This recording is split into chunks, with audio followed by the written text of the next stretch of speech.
Madame, Monsieur, bonsoir. Voici les titres de l'actualité de ce dimanche 27 novembre.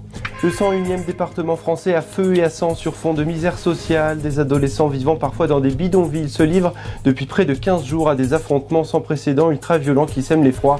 Un bus scolaire a été attaqué et des magasins et voitures saccagés le 16 novembre dernier par plus de 200 jeunes cagoulés et armés.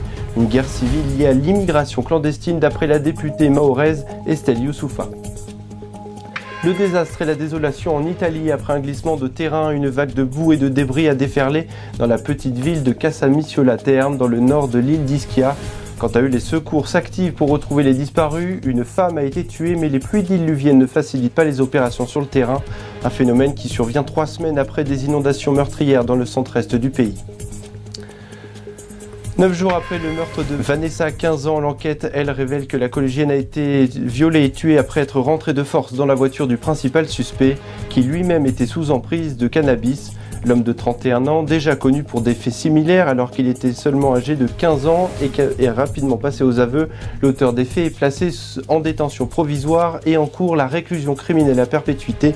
Après la messe, une marche blanche s'est tenue ce vendredi à Tonins en mémoire de l'adolescente d'origine espagnole qui sera par ailleurs inhumée dans son pays natal. Plus de 3000 personnes ont répondu présent à l'appel avec bougies et roses blanches.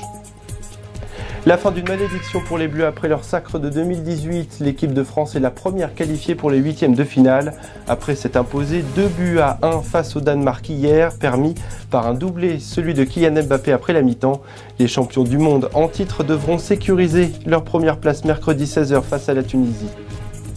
C'était il y a un siècle presque jour pour jour. Les archéologues ouvraient la tombe de Toutankhamon qui reste l'une des plus importantes découvertes archéologiques de tous les temps. Pas moins de 5000 objets y ont été répertoriés et ce sont des milliers de touristes qui se rendent chaque année dans la vallée des rois d'Égypte afin d'y voir la momie qui représente un véritable symbole culturel dans le pays. Ainsi se termine ce flash d'information. Très belle soirée à vous.